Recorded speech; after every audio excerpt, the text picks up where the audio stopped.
My family demanded I marry my dad's best friend's son. When I eloped with my boyfriend instead, they got furious. Now they're blowing up my phone, but guess what? I just sent them a wedding photo. I'm Zara, and I've been dating Logan for almost 2 years now. We met at our friend Andre's monthly game night, those casual hangouts where everyone brings snacks from the dollar store and spends hours playing board games. My parents are traditional. Not the wealthy kind of traditional with summer homes and country club memberships, but the kind where dad works overtime at his company and mom stretches every dollar at the grocery store. They've always had this family comes first mentality, which usually means whatever dad says goes. Logan and I have been keeping our relationship low-key around my family, not exactly hiding it, but not making a big deal either. He comes to some family events, brings flowers to my mom, which she aggressively puts in the kitchen instead of the living room, and tries his best to talk sports with my dad, who usually just grunts in response. So yesterday, I show up for our regular Sunday dinner. Everything seems normal. Mom's making her famous pot roast that she stretches to last the whole week. Dad's watching TV, and my sister Vera is texting on the couch. Then I notice extra places set at the table. Who else is coming? I ask Mom while helping her with the salad. Oh, Warren and Dexter are joining us, she says. Warren is Dad's best friend since high school. They work together. I barely know his son Dexter, except that he's 27 and works with them too. The dinner starts normally enough. Warren arrives with Dexter, who's wearing a button-up shirt that still has the creases from the store. My mom keeps serving him the best pieces of meat while giving me these weird, meaningful looks. Vera keeps kicking me under the table and widening her eyes like she knows something I don't. Then, between the pot roast and Mom's box mix brownies, my dad clears his throat. Zara, Warren and I have been talking. I'm already getting that weird feeling in my stomach. You know the one, when you just know something bad is coming. Dexter here is ready to settle down. Warren jumps in, beaming like he's announcing a lottery win. And we thought, what better match than our two families coming together? I nearly choke on my water. What? It makes sense. My dad continues, not even looking at me. Warren and I are expanding the business. Dexter's going to take over his father's part eventually. You two would make a good match. I'm sitting there, fork frozen halfway to my mouth, while Dexter stares at his plate, looking about as comfortable as I feel. The brownie in my mouth turns to sawdust. I'm dating Logan, I say, stating what everyone at this table already knows. My mom waves her hand dismissively. Oh, honey, that's just a young girl's fancy. We're talking about your future here. Your mother's right, Dad adds. Logan's a nice enough kid, but he's not going anywhere. Dexter here has a real future in the business. I look at Dexter, who's still fascinated by his brownie. He hasn't said a word this entire time. Warren's grinning like he just solved world hunger. And my parents are looking at me expectantly. This is insane, I said. I'm not marrying Dexter. I love Logan. My dad's face does that thing where it turns slightly purple. This isn't about love, Zara. This is about family and future. As I'm heading for the door, I hear my dad. You have until the end of the month to end things with that boy. We're announcing the engagement at Warren's birthday party. I didn't say anything else, just grabbed my crossbody bag and left. Logan was already waiting in his car around the corner. We'd planned to go to Walmart after dinner to buy some stuff for his apartment. I got in the car, hands shaking as I tried to buckle my seatbelt. That was yesterday. Today my phone's been blowing up with messages from my mom about being reasonable and thinking about the family. Vera sent me a string of WTF texts, followed by warnings that Dad's serious about this. Even my cousin Ophelia called to ask if it was true. Logan and I stayed up late last night in his tiny studio apartment, talking about what to do. We've actually been planning to move in together when his lease is up next month. Nothing fancy. Just a small 2-bedroom in the same complex where his friend Andre lives. We've been saving up, keeping it quiet. Now I'm wondering if we need to speed up those plans. I've muted most of my family on my phone, but I can see the message count growing. The only one I've responded to is Vera, who's sworn not to tell anyone that I'm staying at Logan's tonight. I don't know what to do next. I love my family, but this is crazy, right? Like, it's 2024, not 1825. Who even does arranged marriages anymore? Especially over something as mundane as a business? I need advice. Logan's being supportive but says it's my decision to make. I just know I'm not marrying Dexter, no matter what kind of future my dad thinks it'll give me. First update. First, thank you all for the overwhelming support on my last post. It's been 2 weeks since that surreal Sunday dinner, and I'm writing this from Logan's couch at 1 a.m., stress eating dollar store cookies and trying to process how everything spiraled so quickly. Our water heater just broke, and the landlord isn't responding to texts. So this seems like the perfect time to update you all while waiting for the kettle to heat water for a shower in the sink. The day after my last post, I waited until my parents would be at work and went home to grab some essentials. I thought I'd be in and out, but Vera was homesick from her community college classes. Between shoving clothes into my duffel bag, she filled me in on what I'd missed. Turns out this whole situation is way messier than I thought. The truth came out in pieces. Warren's business is struggling badly. Dad's been stressed about money too, evident from the kitchen faucet that's been dripping for months. This arranged marriage wasn't just some random traditional values thing. It's about combining the businesses. They want to use my dad's contracts to keep Warren's company from going under. Real romantic, right? Things got even more complicated when I discovered my parents had already put down a non-refundable deposit on a wedding venue.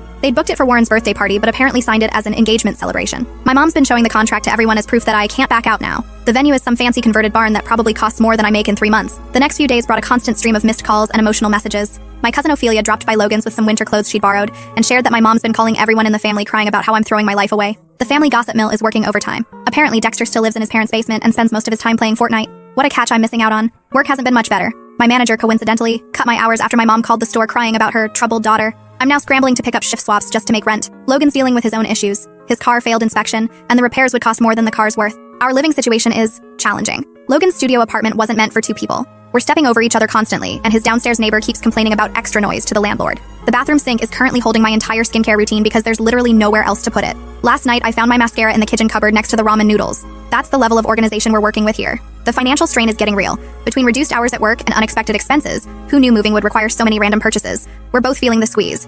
I've started selling clothes on Poshmark just to build up some savings. Logan's been picking up odd jobs on TaskRabbit, but it's barely covering the basics. We've become experts at stretching groceries. Rice and beans have become close friends. The situation hit a new low when I ran into my parents at Walmart while discount shopping. What followed was a scene straight out of a bad drama. Tears in the cereal aisle, accusations about family loyalty, and vague threats about Warren selling to some big corporation. We just grabbed our essentials and left, but not before Mom noticed the generic brand items in our cart and started crying harder about how I deserve better than this life. Today's fresh hell involved discovering that my parents had apparently been saving for my wedding since I was born. Mom sent photos of the wedding fund passbook, a not-so-subtle reminder of what I'm throwing away. The guilt trip came with a side of childhood photos and a screenshot of current wedding venue prices. To make matters worse, our planned apartment fell through. The landlord decided to rent to his nephew instead, so we're back to square one. Logan's lease expires in 2 weeks, and finding an affordable place is proving harder than expected. His friend Andre offered us his spare room temporarily, but accepting feels like admitting defeat, especially since Andre lives in his parents' garage conversion, and his mom still does his laundry. Logan's been incredibly supportive, but I can tell this is wearing on him too. Yesterday, I found him staring at ramen packages with this defeated look that broke my heart a little. The extended family's involvement is the worst part. My phone's constantly buzzing with messages from relatives I barely see, all experts on why I'm making a huge mistake. Vera keeps me updated on the home front. Apparently Dad's now talking about writing me out of his will, which would be more threatening if there was anything to inherit. When I catch myself wavering, I look at Logan, maybe playing Wordle on his phone, or doing that thing where he hums while washing dishes, and I know I can't give in. We're not some business merger assets. This is our lives, even if right now those lives involve sharing a single bath towel, because we forgot to grab mine during the Great Escape. For now, we're taking it day by day. Apartment hunting during lunch breaks, blocking new numbers as they pop up, and trying to figure out our next move. At least we have each other, even if our current date nights consist of comparing rental listings over microwave ramen. Second update. Hey Reddit. Some of you might remember me from my previous post about my parents trying to arrange my marriage to my dad's best friend's son, Dexter.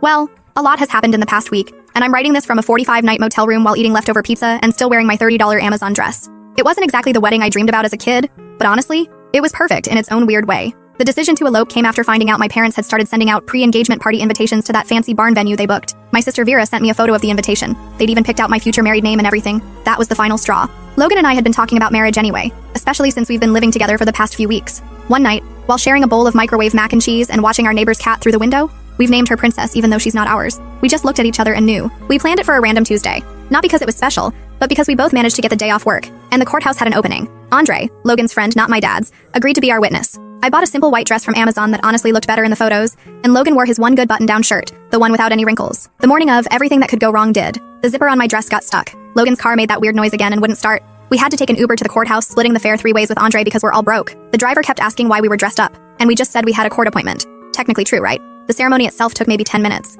The clerk was eating her lunch while processing our paperwork, and there was a guy in the corner frantically filling out jury duty forms. Not exactly romantic, but we couldn't stop grinning like idiots. Andre took photos on his phone. Most of them are blurry, but there's one good one where Logan and I are just looking at each other and laughing because I almost dropped the $12 ring we got. We celebrated at the diner around the corner, split a plate of fries and a milkshake because that's what was left in our wedding budget. Andre insisted on paying for his own coffee, saying it was his wedding gift to us. The waitress gave us free pie when she found out we'd just gotten married. First bit of wedding luck we'd had all day. Then came the hard part, telling people. We decided to do it through a simple Instagram post. Just that one good photo Andre took with a casual caption. So, we did a thing. The first response was from Ophelia, just a string of heart emojis. Then Vera called, simultaneously laughing and crying. She was happy for us but worried about the fallout. Which, well, she was right to be. My mom saw the post while at the grocery store. I know this because she called me from the parking lot, sobbing so hard the cart attendant asked if she needed help. She kept saying things about how she'd never be able to show her face at church again. How could I do this to the family? What about the venue deposit? Dad's reaction came through Vera. Apparently he threw his phone across the room when he saw the post. Warren, his best friend, immediately drove over to their house. Dexter surprisingly liked our Instagram post and even commented congratulations,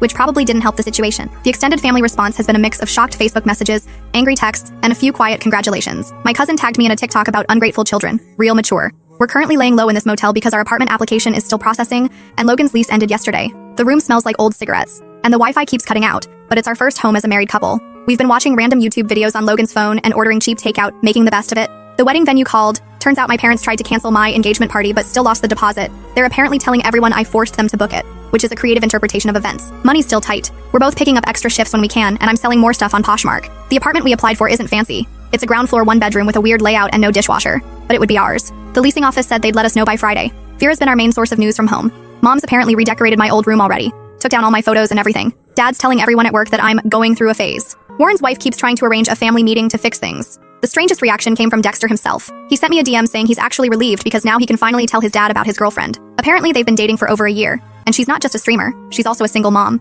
Warren would definitely not approve. Logan and I are taking it day by day. Sometimes I wake up panicking about everything we've done, but then Logan makes me laugh by trying to cook ramen in our motel room's coffee maker, and I remember why I chose this. It's not perfect, but it's ours. Third update. Sometimes truth comes in the most unexpected ways. In my case, it came through a stack of water-damaged papers I found while helping Vera clean out our flooded basement after last week's storm. The basement incident happened when Vera called asking for help. Mom and Dad were at some church fundraiser, and she was panicking about water seeping in. Logan and I drove over to help save what we could. While moving boxes to higher ground, I found Dad's old filing cabinet had tipped over. Papers everywhere, mostly soaked. As we were sorting through what could be saved, I found something interesting. Loan documents. Lots of them. All with Warren's signature, and my dad as guarantor. The dates went back years. Small loans at first, then bigger ones. The most recent was from just before this whole marriage mess started. Some had red final notice stamps. Others had payment schedules with missed check marks. It was like looking at a timeline of Warren's business slowly sinking. But here's where it gets weird. Mixed in with the loan papers were emails printed out between Dad and some big development company. They were interested in buying both businesses, Dad's and Warren's, but only if they came as a package deal. The offer was actually decent. Enough to clear all the debts, and then some. The catch? They wanted proof of stable succession planning.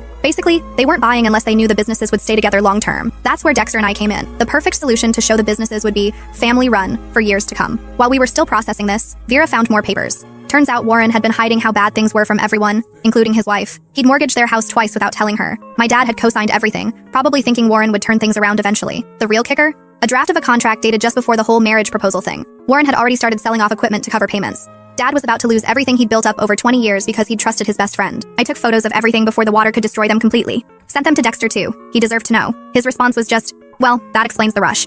Apparently his dad had been pushing him to settle down for months, even tried to break him up with his girlfriend. The next day, Ophelia came over to our apartment, bringing housewarming ramen because that's our thing now. She had more tea. Warren's wife found out about the second mortgage and has moved in with her sister. Dexter finally told everyone about his girlfriend and her kid and moved in with them. Warren's staying with his brother, supposedly to give her space, but probably because she changed the locks. Dad still won't talk to me directly, but he's been asking Vera weird questions about my new place, if I'm eating enough, that kind of thing. Mom switched from angry Facebook posts to sharing missing my daughter memes, which is progress, I guess. Yesterday I got a text from Warren. Just, I'm sorry. I haven't responded yet. Not sure I will. Logan's been amazing through all this. He doesn't say much about it, just holds me when I need it and makes terrible jokes when I get too serious. Last night he tried to lighten the mood by suggesting we could start our own business. But like, something simple, maybe selling those little hats for cats online? We're doing okay. The apartment's slowly coming together. Found a real bed frame on Facebook Marketplace yesterday. Our upstairs neighbor's kid practices trumpet at 7 a.m. every day, but we're getting used to it. I'm picking up extra shifts at work, and Logan started doing food delivery on weekends. It's not glamorous, but the bills are getting paid. Vera says Dad's been in his garage a lot lately, probably trying to figure out what to do next. The development company pulled their offer when the merger fell through. She overheard Mom telling her friend on the phone that they might have to sell the house, the one they've lived in since before I was born. Part of me feels guilty, even though I know none of this is really my fault. Another part is angry that they tried to use my life to fix their business problems. Mostly, I'm just tired of the whole thing. Last update. I wasn't planning on posting again, but I just had the most surreal Thanksgiving experience, and I thought you all might want to know how things turned out after the whole arranged marriage drama. First off, Logan and I are still in our tiny apartment. We finally got a real bed frame. Goodbye, air mattress. And the neighbor's kid has moved on from trumpet to drums. Progress? The upside is we found out our other neighbor works at a furniture outlet, so we got a slightly damaged couch for practically nothing. It has a weird stain that kind of looks like Danny DeVito if you squint, but it's comfortable. The biggest change happened about 2 months ago. Mom started sending these weird thinking of you texts, usually late at night when she was watching those crying videos on Facebook. Then she asked if we could meet for coffee. I agreed, mostly because I was tired of dodging her at the grocery store. We met at that diner where Logan and I had our wedding reception. She cried into her coffee, I awkwardly stirred my tea, and somehow we ended up having an actual conversation. Turns out Dad's business survived. Barely. They had to downsize, sell some equipment, and move to a smaller office, but they're managing. Warren's company wasn't so lucky. Speaking of Warren, he and his wife are officially separated. She got the house in the end. Remember those secret mortgages? He's still living with his brother, who apparently has started charging him rent. Dexter's doing surprisingly well. He moved in with his girlfriend and her kid, started streaming on Twitch himself, and actually makes decent money doing it. His mom told my mom he seems happier than he's been in years. He and Logan even game together sometimes, which is weird but kind of nice. Dad took longer to come around. The breakthrough came when our car broke down again. Seriously, this thing is held together by hope and duct tape at this point. Logan was trying to fix it in the apartment parking lot when Dad just showed up. Vera had mentioned it to Mom, who mentioned it to Dad, and, well, he didn't say much, just started helping with the car. Now they have this weird thing where they text each other car maintenance videos. Dad still barely talks to me directly, but he'll send Logan links to auto parts on sale. Baby steps, I guess. Thanksgiving was the real test. Mom had been hinting for weeks that we should come. I was hesitant, but Logan pointed out that free food is free food. We're still on a tight budget, so we went. It was awkward. So awkward. Aunt Alice kept making pointed comments about unconventional life choices. Uncle Bob pretended we weren't there, but Vera and Ophelia ran interference like champs. And Mom actually put our wedding photo on the mantle, right next to that horrible school picture of me from 7th grade with the braces and butterfly clips. The surprise guest was Warren's ex-wife. Apparently she and Mom are still friends. She brought this amazing sweet potato casserole and spent most of dinner telling everyone about her journey of self-discovery and her new hobby. Dad looked like he wanted to disappear into his mashed potatoes. The real highlight was when cousin Andre, not Logan's friend Andre Keep Up, announced his engagement. Everyone immediately started planning this huge wedding, talking about venues and flowers and whatnot. Mom caught my eye across the table and actually winked. Progress. Our apartment is still small, but we've made it home. The ring finally turned my finger green, but I kind of like it. Matches our aesthetic. Logan's car is still making that noise, but we're saving up for a new one. Slowly. Very slowly. Work is work. Nothing exciting, but we're both getting by. Logan started taking some online courses and computer stuff. I'm thinking about it too, but for now, I'm just trying to pick up extra shifts when I can. Vera comes over a lot, usually with food from mom. I think she's mom's spy sometimes, reporting back about whether our apartment is clean or if we're eating vegetables. But she also brings gossip about Warren and Dexter. His girlfriend's kid now calls him Papa D.